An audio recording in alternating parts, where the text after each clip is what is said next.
and welcome to the Griddy Films itty bitty spoiler-free review for The Disaster Artist.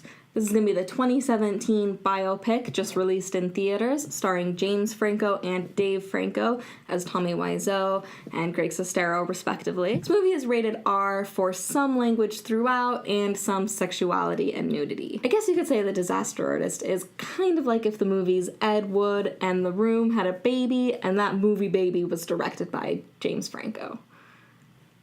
I think that kind of works.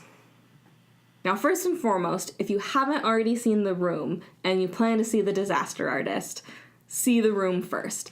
It's not necessary. I think you'll definitely still be able to appreciate The Disaster Artist. It stands on its own as a really good movie, but it will help with the humor, and I highly recommend it. And I also just recommend seeing The Room to anybody. I recently watched it for the first time. I'm going to be posting a nitty-gritty review of The Room on the same day as this review, so you can check that out as well.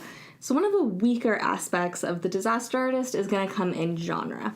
I talk a lot in my review of The Room about how it's really hard to place it in a specific genre because it's just a lot of poorly defined genre elements without really committing to anything in particular. It's also difficult to place The Disaster Artist in a genre, although for kind of the opposite reason. It's kind of a melding of a few different genres, and there are very strong genre elements and tropes that kind of contribute to this melding together. So you definitely have the biopic. This is based on the true story of the friendship of Tommy Wiseau and Greg Sestero, and secondarily, the making of The Room. So it definitely falls within the biopic genre, but even more than that, I think The Disaster Artist is a buddy film.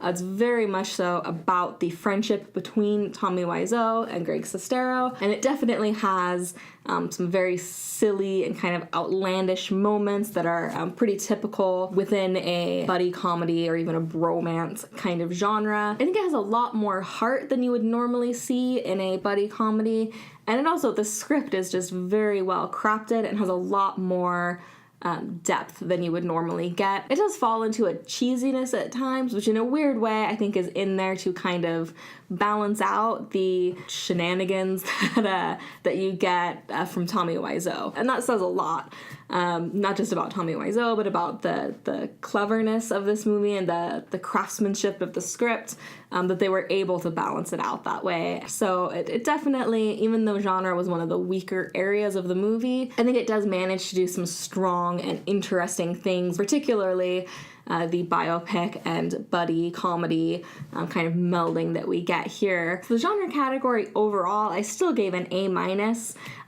So it's definitely very strong, and it speaks to the strength of this movie as a whole, that's one of the weaker categories. I did give slightly lower scores to both the sound and the editing, but I really didn't find a ton worth talking about in either of those categories. There wasn't any glaring faults, just wasn't perfect. But those did get lower scores in my grid than the genre, but I just had less to talk about. So that's why I chose to talk about genre for the weakness of the movie. As far as the strengths for The Disaster Artist go, it's definitely, like I mentioned before, it's a strong movie all the way around. A lot of things were done really, really well, which I will delve much more into in the nitty-gritty review for The Disaster Artist. But as far as a spoiler-free review goes, what I can say for sure is that both the character aesthetics and the environmental aesthetics of The Disaster Artist were perfect.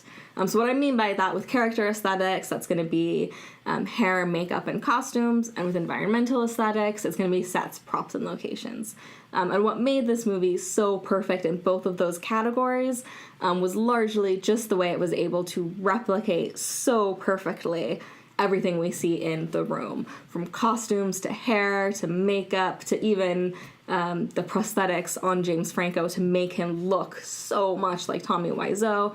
I mean, it's just everything within those categories. The attention to detail is phenomenal. So easily those two categories are perfect. And like I said at the beginning of this review, it's not necessary to see The Room before you see The Disaster Artist. I think it helps to see The Room first, just to further appreciate all those attentions to detail. And I think this movie is probably going to get nominated for an Academy Award for things like set design, possibly even costumes, make up for the prosthetics to turn James Franco into Tommy Wiseau. There's just a lot of areas that I think are going to be award worthy. Maybe not winners, but I think for sure we're going to see some nominations in at least a couple of those categories. So yeah, for sure, one of the biggest strengths of this movie. So overall, I gave The Disaster Artist a 91.23, which is a solid A.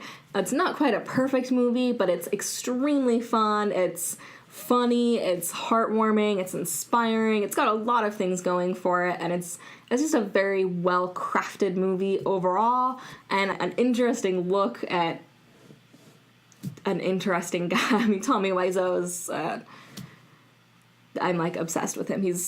I just can't figure him out, and I want to so badly, but nobody ever will, because he won't let them, which I think is good. But he's a weird dude, and he sees the world differently. It's just a great movie, so I recommend everybody go see it. I think it's likely to get nominated for quite a few awards, and deservedly so. It's just it's a great movie. Hey, thanks for watching. Let me know what you thought in the comments below, and if you like what you saw, be sure to subscribe to Griddy Films on YouTube and like and share this video. You can also follow Griddy Films on Twitter, Facebook, and Instagram. If you'd like to learn more about the Griddy Films grid rating system, you can check out the Griddy Films website, and if you'd like to learn how you can support Griddy Films, you can check out the Griddy Films Patreon page. Thanks again for watching, and I'll see you next time.